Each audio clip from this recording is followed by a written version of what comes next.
हाय आमीस, कैसे हो आप लोग? होप कि आप सब ठीक ही होंगे। मैं वापस आ चुकी हूँ एक नए एपिसोड के साथ। तो लास्ट एपिसोड में हेयंग रोजे को उनके कॉफी शॉप लेकर चला जाता है और वो लोग वहाँ पर बैठ जाते हैं। रोजे अपना कॉफी ऑर्डर करती है और हेयंग सोच रहा होता है। अब उसके आगे रोजे, तुम कहाँ सोच में खोए हुए हो? वो थियांग को देखकर बोलती है, जो कि अपनी ख्यालों में खोया हुआ था। थियांग, कैसे? मुझे वैसे तो मैं कुछ पूछना था। रोजे, हाँ, क्या पूछने वाले थे? थियांग, कैसे बताऊं? आई मीन, रोजे, तुम मुझे अपना फ्रेंड मानकर शेयर कर सकते हो। तुम्हें घबराने की जरूरत नहीं है। थियांग, हाँ, वो एक्चुअली मैंने ये नोटिस किया कि तुम मुझे और जिमिन को साथ रखने की कोशिश करती हो। लाइक, हम जब भी डेट में जाते हैं तुम उसको साथ में लाती हो और कुछ ना कुछ बहाना कर कर तुम उसे मेरे साथ छोड़ देती हो। और उस दिन स्टूडियो में भी तुमने हम दोनों को क्लोज लाने की कोशिश की थी। मतलब, मैं बस ये जानना चाहता हूँ कि तुम क्या कर रही हो ये सब। रोजे, ओह, तो तुमने फाइनली नोटिस कर लिया। अच्छा होता कि अगर तुम कुछ और दिन तक नोटिस ना करते। हेयंग, क्या क्या मतलब है तुम्हारा? रोजे, मैं आप दोनों को इसलिए हमेशा अकेले छोड़ देती हूँ कि आप दोनों थोड़ा टाइम स्पेंड कर पाए। हेयंग, पर हमें टाइम स्पेंड करने की क्या जरूरत? मेरा मतलब, टाइम स्पेंड तो मुझे और तुम्हें करना चाहिए ना, क्योंकि हमारे पेरेंट्स से तो हमारी एंगेजमेंट फिक्स करवाई है, ना कि मेरी और जिमिन की।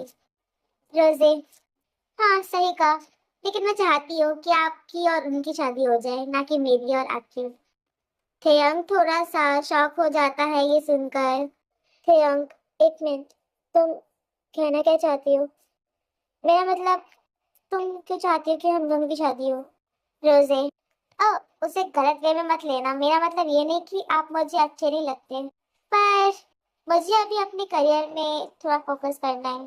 मैं तो पहले एक अच्छा डिजाइनर बनना चाहती हूँ, उसके बाद ही शादी वादी के बारे में सोचूंगी। और रही बात आपकी, बचपन से आपके बारे में सुनती आई हूँ मैं, और हमेशा से आपको भाई की तरह देखा है। तो अब अचानक से मैं आपको हस्बैंड के रूप में कैसे देख लूं? थेयंग, पर जिमिनी क्यों? रोजे, क्योंकि आप उसे पसंद करते हो। इस बार थेयंग पूरी तरह से शॉक हो जाता है। उसकी आंखें बड़ी हो जाती है और मुंह खुला रह जाता है। रोजे, आपको इतना शॉक होने की जरूरत नहीं है। थेयंग, पर तुम्हें कैसे पता? रोजे, अगर मुझे नहीं पता होगा तो किसे होगा फिर? थेयंग, और तुम ये सब कब से जानती हो? मेरा मतलब, तुम्हें ये सब कब से पता है? रोजे, जब से आप जिमिन भैया से मिले हैं। आई मीन उस दिन रेस्टोरेंट से। आप जिस तरह जिमिन भैया को घूरे जा रहे थे पूरे डिनर टाइम में, मुझे लगा ही था कि कुछ तो आपके मन में चल ही रहा है। और उस दिन जब हम कॉफी शॉप में मिले थे, तब आपको जिमिन भैया को देखते ही जो स्माइल आई थी, मुझे कंफर्म हो गया था कि आप शायद से उसे पसंद करने लगे थे। तो बस इसीलिए, बस मैं तो चाहती थी कि आप दोनों की शादी हो जाए और मम्मी मेरा पीछा छोड़ दे। हेयंग, तो तुम ये पहले से ही जानती थी? रोजे, हाँ, पहले से ही जानती थी। हेयंग, तो तुम मुझे बता सकती थी ना? रोजे, मैं क्यों बताऊं? भैया को बताना चाहिए ना आपको। तो मेरे को बता के क्या फायदा मिलेगा? और अगर आपको पता चल जाता तो मेरे को मजा कैसे आता? भैया का मैं टीज नहीं कर पाती ना ज्यादा। हेयंग, तो क्या तुम ये सब अपने मजे के लिए कर रही हो सिर्फ? मेरा मतलब, मैं रूड नहीं साउंड करना चाहता, पर रोजे, नहीं नहीं, कोई बात नहीं। मजे की बात तो अलग है, लेकिन आप दोनों को शिप करने में मजा जरूर आता है। और रही बात, अगर आप किसी को पसंद करते ही हो, तो मैं आप दोनों को मिलाने की ज्यादा कोशिश करूंगी ना, क्योंकि दो प्यार करने वालों को मिलाना तो अच्छा होता है ना। हेयंग, तो क्या तुम बोल रही हो कि जिमिन मुझे भी पसंद करता है? रोजे वो अभी बोला नहीं जा सकता, पर शायद से भैया आज तक कभी भी इस चक्कर में नहीं पड़े। मुझे इतना जरूर पता है कि वो पक्का ही कंफ्यूज हो रखे होंगे अपनी फीलिंग्स को लेकर, तो आपको ज्यादा उसके बारे में सोचने की जरूरत नहीं है। और रही बात मेरी, मैं तो बस आप दोनों को एक साथ देखना चाहती थी। इसमें बस मेरा भी एक मतलब जुड़ा हुआ है, उससे ज्यादा कुछ नहीं। और रही बात, अगर मैं ये सोच के पीछे हो जाऊँ कि ये सब रूड है, तो मैं आपके पसंद के बीच में इंटरफेयर करूंगी, तो इसमें मेरा भी भला है और आपको भी खुशी मिलेगी। तो शायद मेरा आप दोनों को शिप करना और साथ में रख के मजे लेना बुरा तो नहीं था। वैसे भी आप एक बीएल फैन से और क्या ही एक्सपेक्ट कर सकते हो। आप दोनों को साथ में देख के खुशी तो मुझे ही होती है ज्यादा, शायद जितनी आपको ना हुई हो। थेयांग, एक मिनट, मैंने तो ये सोचा ही नहीं, तुम्हें इस चीज से कोई ऑब्जेक्शन नहीं है? रोजे, क्यों ऑब्जेक्शन होगा? प्यार ही तो किया है, क्राइम थोड़ा ना। थेयांग, आई मीन एग्जैक्टली प्यार तो किया है, पर मैंने तो एक लड़के से प्यार किया है ना। रोजे, हाँ तो उसमें कौन सी बड़ी बात है? आप इतना पुराने लोगों की तरह मत सोचिए। वैसे भी आपको हमारी जनरेशन के साथ ही चलना चाहिए। और रही बात आप दोनों के शादी की, और भैया अगर मान जाएंगे तो आपकी शादी शायद से उसी दिन हो जाए जिस दिन हम दोनों की करवाई है फिक्स हमारी पेरेंट्स ने। और अगर भैया ने एक्सेप्ट करने में ज्यादा टाइम लगा है तो शायद से आप दोनों को ज्यादा टाइम लग जाए। पर इतना तो श्योर है कि शादी मैं नहीं करूंगी, आप और भैया करने वाले हो। कैसे और क्या होगा वो मैं देख लूंगी। तभी एक लड़की बिल लेके आती है। रोजे, बिल मैं भर दूंगी और आप उसके बदले भैया को कॉफी में ले जाओ। वो अभी भी थोड़ा सा शॉक में है उस पिक्चर को देखकर। तो मैं चलती हूँ, वैसे ही बहुत टाइम हो गया। क्या कोई बात नहीं, मैं पे कर दूंगा। वैसे भी तुम्हें यहाँ पे करने की जरूरत नहीं है, तुम कभी भी आकर यहाँ पे पी सकती हो कॉफी और चाय, जो तुम्हें जो भी चाहिए। रोजी, चलो कुछ तो फायदा हुआ ब्रदर इन लॉ रखने का। दोनों ही हंसने लगते हैं। रोजी, और भैया का काम मैं आपको सौंपती हूँ, मुझसे नहीं मनाया जाएगा उनको अब। चलती हूँ, बाय। बाय, उसकी चिंता मत करो। रोजी, और वो वहां से चली जाती है। थेयांग भी अपने केबिन में वापस चला जाता है। उसके फेस से स्माइल नहीं छोड़ रही थी। वो इस बात को जानकर खुश था कि एटलीस्ट अब उसे प्रिटेंड नहीं करना पड़ेगा किसी के सामने। तो उसे इस बात की टेंशन जरूर थी कि उसने प्यार तो कर लिया, लेकिन वो सबको बताए कैसे। लेकिन रोजे ने वो सब बताकर उसे उसे एक नई होप दे दी। वैसे रोजे ने कुछ गलत भी नहीं कहा था, जो कुछ भी था वो सही ही था। थेयांग तो कुछ ज्यादा ही सोचने लगा था, पर वो बस जिमिन को किसी तरह जल्दी से मना ले, क्योंकि सब कुछ तो जिमिन पे ही डिपेंड करता है। उस दिन की शाम को थेयांग अपनी कार लेके जिमिन के कंपनी में चला जाता है। वो बाहर लगे पोस्टर को देखकर बहुत ज्यादा शॉक जरूर हो जाता है, क्योंकि उस पोस्टर को देखकर उसे बटरफ्लाइज आने लगते हैं। उसने तो बस छोटी सी पेपर में देखा था उनका पिक्चर, लेकिन इतने बड़े पोस्टर पर उन दोनों की पिक्चर उसे एक अलग ही टाइप की फीलिंग दे रही थी। उसने रोजे को बताया हुआ था कि वो लोग क्यों ना डिनर करने चले मैगजीन के रिलीज होने की खुशी पर रोजे कुछ और ही प्लान बनाकर बैठी थी। जब जिमिन और रोजे कंपनी के बाहर आए और थेओंग को देखा, तो थेओंग उन्हें वेव करता है। जिमिन उसे अवॉइड करने की कोशिश कर रहा होता है। वो बस बहुत ज्यादा ही शर्मिंदा था उस पिक्चर के बाद से। रोजे, तो अब चले हम? थेओंग, हाँ क्यों नहीं, वो जिमिन की ओर देखते हुए कहता है, जो कि उसको देख ही नहीं रहा था। वो लोग वापस से थेओंग की कार में चले जाते हैं एक रेस्टोरेंट में। पर जब वो खाना ऑर्डर कर रहे होते हैं, रोजे को कॉल आता है और वो ऐसा दिखाती है कि उसे अब वहां से जाना होगा और वो वर्क बहुत इम्पोर्टेंट है। और ये बहाना बनाकर वो वहां से निकल जाती है, जिमिन और थेओंग को अकेले छोड़कर। थियंग थोड़ा सा सैड था क्योंकि जिमी उसे अवॉइड करने की कोशिश कर रहा था। भले ही वो जानता था कि ये सब शायद उस पोस्टर की वजह से हुआ होगा, पर वो बस ये सब पसंद नहीं कर रहा था। उसे अच्छा नहीं लगा जिमिन जब उसे अवॉइड कर रहा था। थियंग, तुम क्या ऑर्डर करोगे? जिमिन, कुछ भी, तुम्हारी जैसे सेम कुछ भी ऑर्डर कर दो बस। थियंग, मैंने नोटिस किया कि तुम मुझे अवॉइड कर रहे हो, वो अपना साहस बढ़ाते हुए कहता है। जिमिन, क्या? वो अब फाइनली थियंग की ओर देखता है। थियंग, आई मीन, तुम मुझसे तब से अवॉइड करने की कोशिश कर रहे हो जब से हम मिले हैं। क्या कुछ प्रॉब्लम है? जिमिन, ऐसा नहीं है, मैं अवॉइड करने की कोशिश नहीं कर रहा, मैं बस एम्बैरेस था उस पिक्चर को देखकर। थियंग, ओह, पर उसमें एम्बैरेस होने जैसी बात तो कुछ है ही नहीं। वो पिक्चर वाकई सभी अलग पिक्चर से अच्छी दिख रही थी। शायद इसलिए रोजे ने उसे चूज किया हो। और कदाचित तुम इस बात को लेकर कुछ ज्यादा ही नहीं सोच रहे। रोजे ने भी बताया कि तुम बहुत ज्यादा डिफरेंट बिहेव कर रहे हो जब से उसने उस पोस्टर को रिलीज किया है। ऐसा क्यों? जिमिन, आह, ऐसा ऐसा कुछ नहीं है, तुम इसके बारे में मत सोचो, वो तो कुछ भी बोल देती है। मैं तो बस, ये सब मेरे लिए बहुत अजीब था क्योंकि ये मैंने फर्स्ट टाइम किया था। मैं आज तक किसी के साथ भी मॉडलिंग नहीं किया था।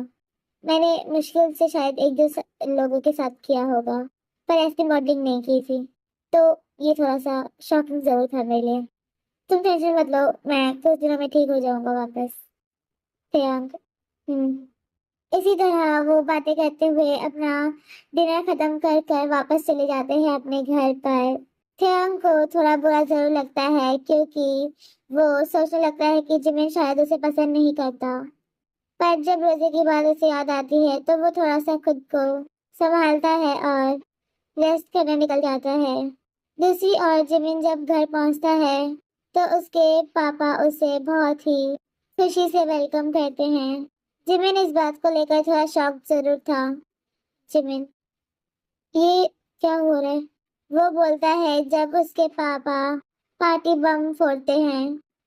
मिस्टर पार्क, तुमने क्या दिखाया जिमिन? जिमिन, मैंने क्या कर दिखाया?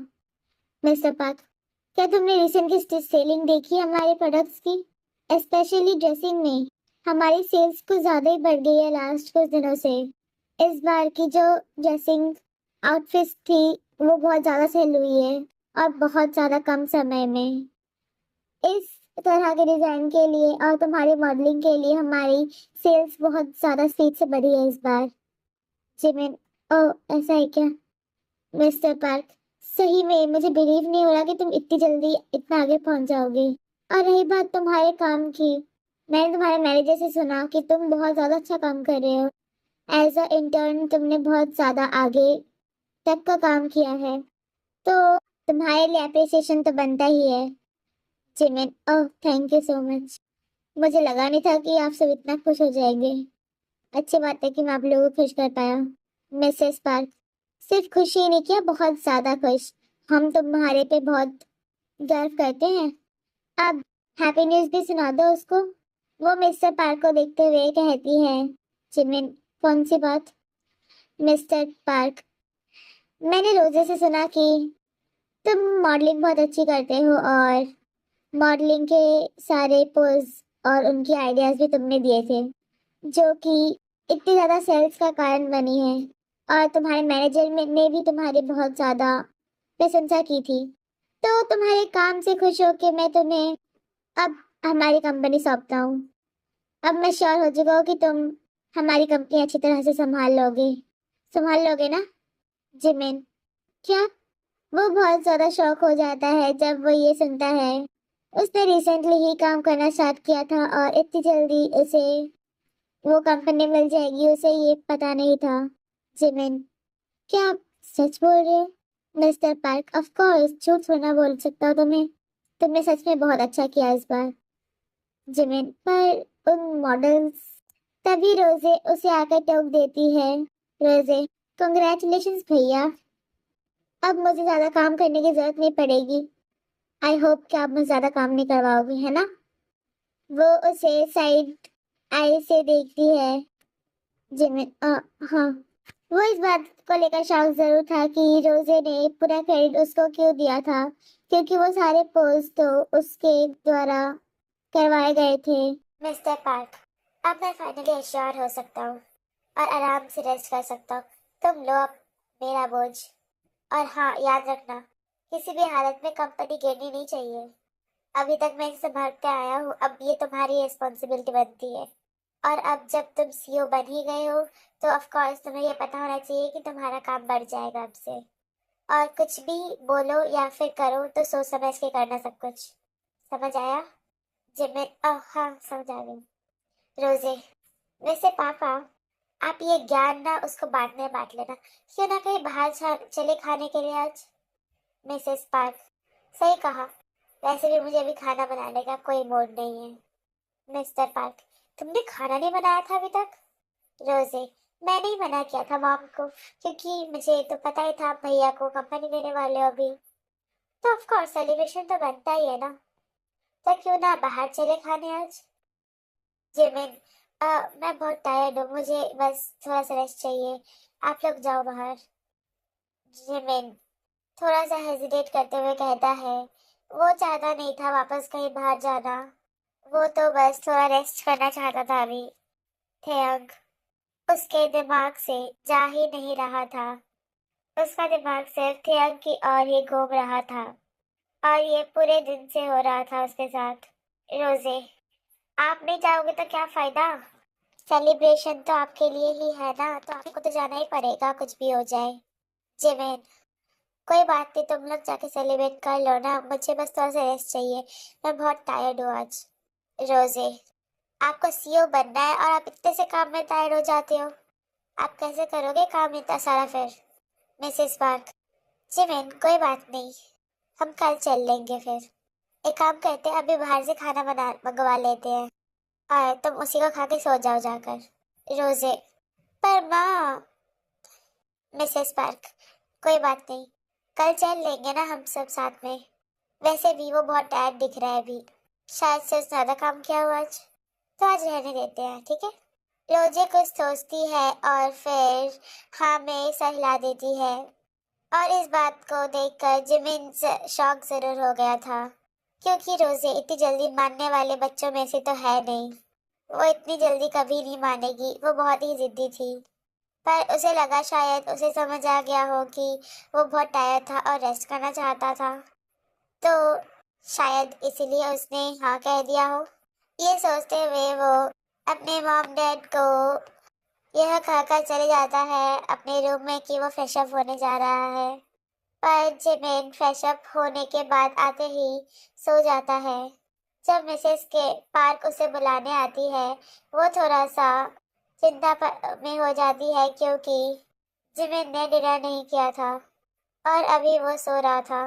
मिसेस पार्क, लगता है कि तुम कुछ ज्यादा ही टायर्ड हो गए थे आज, वो कहती है और जिमिन को ब्लैंकेट उड़ा देती है, जो कि जिमिन ने नहीं ओढ़ा था। वो बस आकर फ्रेश होने के बाद बेड पर पड़ा था और उसको पता ही नहीं चला कि उसकी आँख कब लग गई। मिसेस पार्क, चलो अब तुम सो जाओ, कल सुबह ज्यादा खाना खा लेना, वो स्माइल करते हुए कहती है और जिमिन के फोरहेड पर किस कर कर उसकी लाइट बंद करके वहां से चली जाती है। अगले दिन जब रोसे और मिसेस पार्क रेडी हो रहे होते हैं, तभी जिमिन घर आता है। जिमिन, डैड, मम्मी और रोजी कहाँ चली गई। मिस्टर पार्क, तुम्हें तो उनके बारे में पता ही है, उन्हें 1 घंटा लगता है रेडी होने में। तुम भी रेडी हो जाओ, मैं वैसे भी रेडी होके बैठा हूँ यहाँ पर। 1 घंटे से रेडी हो रही है दोनों की दोनों। तभी मिसेस पार्क नीचे आते हुए कहती है। मिसेस पार्क, हाँ, जैसे आपका 5 मिनट 1 घंटे में बदल गया इतनी जल्दी। अभी अभी तो आप खुद आकर यहाँ पर बैठे थे और ये भी बोल दिया कि हम लोग 1 घंटा लगा रहे हैं। ओह जिमिन, तुम आ गए। चलो तुम जाकर फ्रेश अप होकर ड्रेस पहन लो। जिमिन, हाँ ठीक है। जिमिन अंदर चले जाता है अपने रूम के और फ्रेश अप होकर वो एक अच्छे से सूट पहनकर नीचे आ जाता है वापस। उसका दिन बहुत ज्यादा ही टायरिंग था आज, क्योंकि आज उसका पहला दिन था एज अ सीईओ उस ऑफिस में। उसे ये सब जरा सा अजीब जरूर लगा क्योंकि उसने अभी तक एक सीईओ के रूम में नहीं एंटर किया था। वो हमेशा से ही एम्प्लॉयज के साथ मिलकर काम करा करता था, लेकिन फर्स्ट टाइम एंटर करने पर उसे थोड़ा सा अजीब जरूर लगा। पर उसके एम्प्लॉयज और कलीग्स ने उसको बहुत ज़्यादा अप्रिशिएट और हेल्प भी किया संभालने में सब कुछ। वो लोग वहाँ से निकल जाते हैं।